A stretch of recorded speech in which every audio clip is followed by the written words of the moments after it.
जय हिंद दोस्तों। ब्रिक्स सम्मेलन के बाद जो है ये देखा जा रहा है कि भारत और चाइना के बीच में जो रिलेशन उसके संबंध है वो सुधरने को आया हुआ है और जो भारत और चाइना के बीच का जो बॉर्डर विवाद है वो भी काफी हद तक जो है ठीक होते हुए देखा जा रहा है।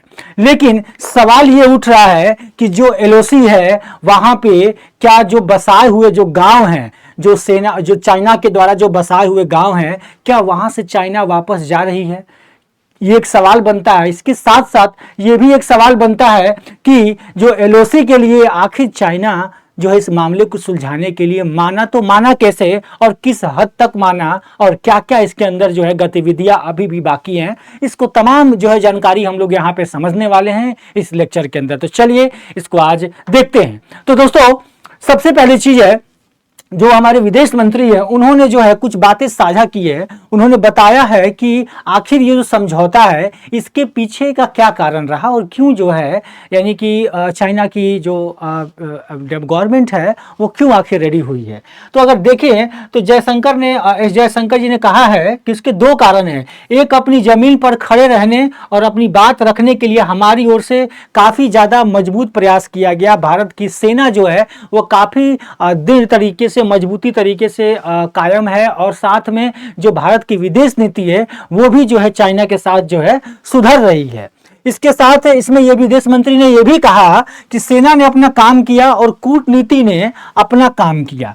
विदेश मंत्री ने पिछले 10 वर्षों में जो है वो बेहतर बुनियादी ढांचों को भी जो है उनके कारणों के रूप में उजागर किया। साथ में ये कहा कि चाइना 2020 में गलवान संघर्ष जैसा कर रही थी उसी तरीके से दोबारा जो है आज की स्थिति में भी उसी पुराने वाले परिवेश में वो पहुंच गई है, पुराने वाली स्थिति में वो पहुंच गई है। इसके साथ अगर देखें आप, विदेश मंत्री ने यह भी कहा कि आज हम एक दशक पहले की तुलना में प्रति वर्ष 5 गुना अधिक संसाधन लगा रहे हैं, चाहे सेना को तौर पर हो, जो आपका डिफेंस के तौर पर हो, हर एक तरीके से भारत जो है इसमें मजबूती दिखा रहा है, जिसका परिणाम आपके सामने है। सेना को वास्तव में जो है प्रभावी ढंग से तैनात करने में सक्षम रहे हैं भारत। इसके साथ जो है उन्होंने ये भी कहा कि जो सितंबर 2020 है, सितंबर 2020 से भारत चाइना के साथ समाधान निकालने के लिए जो है बातचीत कर रहा था और विदेश मंत्री ने कहा कि इस समाधान को विभिन्न पहलू हैं। उन्होंने कहा कि उससे जरूरी बात यह है कि सैनिकों को पीछे हटना होगा, यानी कि चाइना की जो सैनिक है वो अपने चेक पोस्ट से, यानी कि जिस एरिया पर भारत के जो एरिया पर कब्जा किए हुए वहां से उनको जो है पीछे हटना होगा। एक बार मैप को आप देखेंगे तो ये सारा डिस्प्यूटेड एरिया है। यहाँ पे आपका हो गया अक्साई चीन का एरिया हो गया, यहाँ पे सग्यान वैली हो गया, मिडिल एरिया हो गया, सिक्किम के पास का एरिया हो गया, अरुणाचल प्रदेश का जो एरिया होगा, ये सारा का सारा जो एरिया है ये चाइना के साथ डिस्प्यूटेड है। ठीक है, तो यानी कि भारत और चीन के बीच हाल ही में लद्दाख के देपसांग मैदान, जो लद्दाख का ये जो देपसांग मैदान है, देपसांग मैदान और डेमचोक में आपसी गश्त का अधिकार जो है बहाल करने के लिए जो है समझौता 2020 की सीमा विवाद के बाद पहली महत्वपूर्ण सफलता है ना। तो यहाँ पे जो है दोनों की देशों की जो सेनाएं हैं वो जो है पीछे हट गई थी, लेकिन अब जो है दोनों देशों की सेनाओं जो है सेना के लिए गश्त करने के लिए यहाँ पे इस एरिया में जो है अपने अपने सेना को रख के जो है एरिया का मॉनिटरिंग करने के लिए जो इन लोगों ने समझौता किया है, जो कि जो है 2020 का सीमा विवाद को ठीक करता है।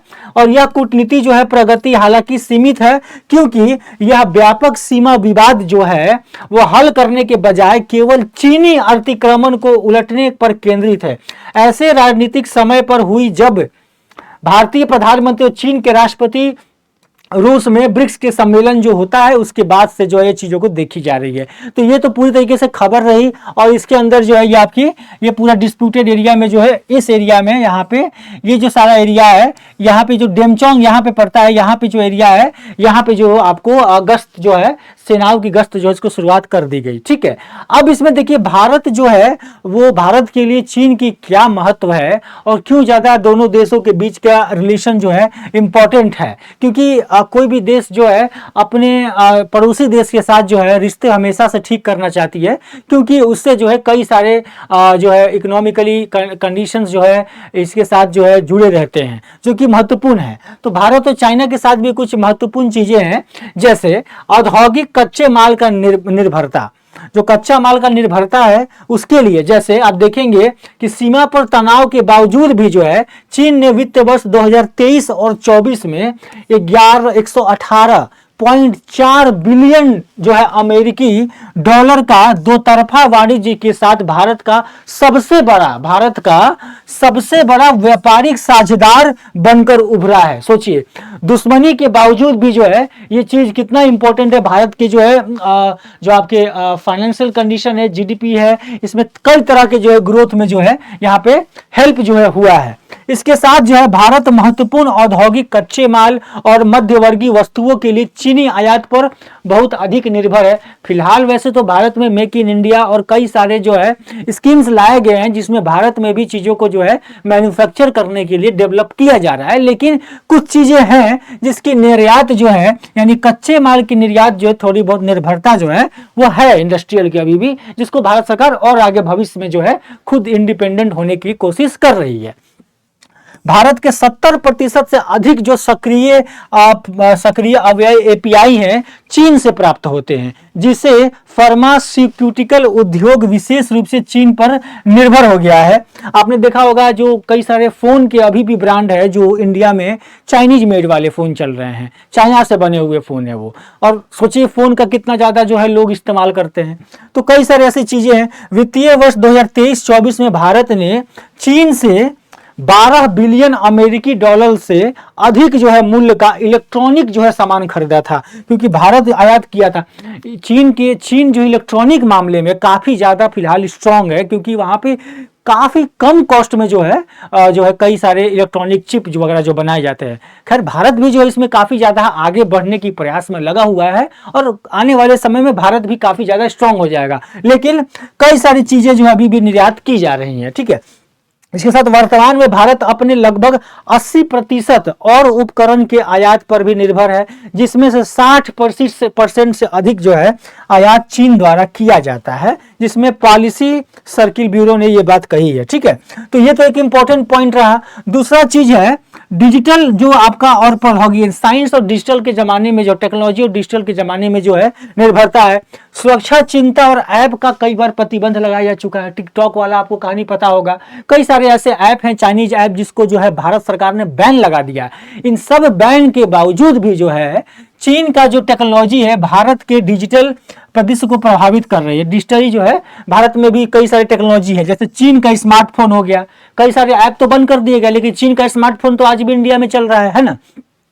तो चीन स्मार्टफोन में निर्माता में अभी 25% से 75% से अधिक जो है वो सामूहिक बाजार हिस्सेदारी के साथ भारत के बाजार पर हावी है ना। इसके साथ देखेंगे आप प्रतिबंधों के बावजूद भी, क्योंकि भारत ने जो है उनके ऐप वगैरह को बंद किया, ऐप को प्रतिबंध लगाया, लेकिन इसके बावजूद भी जो है अभी भी जो है उनके टेक्नोलॉजी के सेक्टर में इंडिया में जो है डिजिटल में जो है योगदान है। इसके साथ जो है प्रतिबंध के बावजूद बहुत सारे जो दूरसंचार उपकरण है कि अक्सर चीनी घटक या चीनी जो है तकनीकी होती है।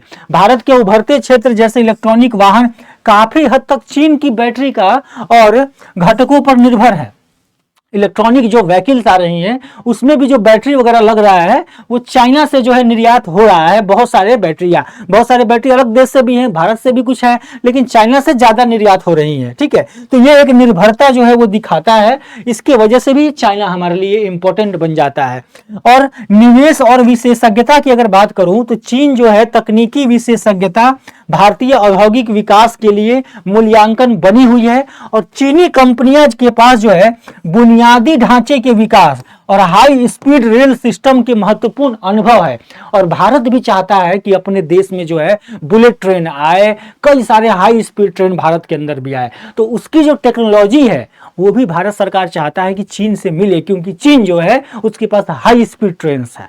तो वो सारी टेक्नोलॉजी की वजह से भी आप कह सकते हैं कि भारत जो है एक तरीके से अच्छा संबंध जो है बनाने का प्रयास कर रहा है। कई भारतीय यूनिकॉर्न जो स्टार्टअप भारत के अंदर हैं उसमें उसको प्राप्त चीन निवेश प्राप्त है, चाइना से फंड वगैरह मिले हुए हैं जो कि विकास के लिए महत्वपूर्ण है। भारत के अंदर ऐसे कई सारे 2020 में अब तक 18 यूनिकॉर्न कंपनियां हैं 2020 तक के अगर डेटा को देखें, जिसमें 3500 मिलियन अमेरिकी डॉलर से अधिक का जो है चीन का निवेश है यूनिकॉर्न कंपनियों में। तो ये भी जो है एक इंपॉर्टेंट बनता है। इसके साथ एक अगला पॉइंट बनता है व्यापार मार्ग पर निर्भरता। जो व्यापार मार्ग है, जो रास्ते हैं जहां से व्यापार होते हैं, उसमें भी निर्भरता है चाइना के ऊपर। कैसे? भारत के व्यापक व्यापार मार्ग क्षेत्रीय संपर्क पहल जो है अक्सर चीनी प्रभाव टकराते हैं। जैसे आप देखिए दक्षिण पूर्व एशिया की अगर बात करूं मैं, तो दक्षिण पूर्व एशिया में भारत के कई व्यापारिक साझेदारी जो है चीन के साथ मजबूत आर्थिक संबंध है। जैसे क्षेत्रीय व्यापार आर्थिक भागीदारी की बात करूं मैं, ठीक है। इसके साथ भारत से इससे बाहर रहने वाले विकल्प को भी देखा जा सकता है।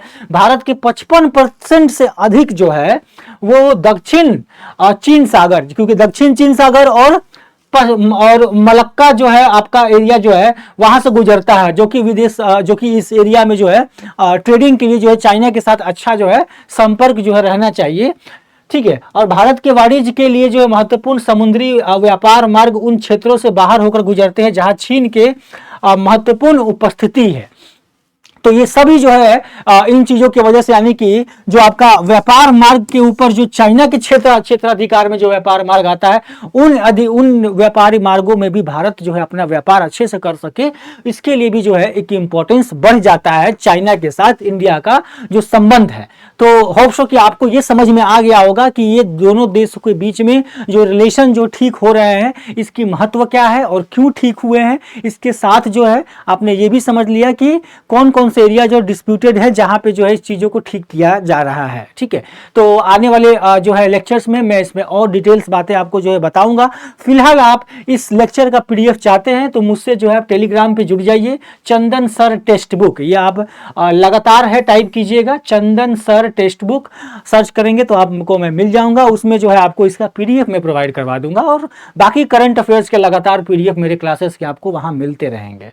तो आज के लिए इतना ही, कल फिर मिलता हूं आपसे मैं, तब तक के लिए जय हिंद जय भारत।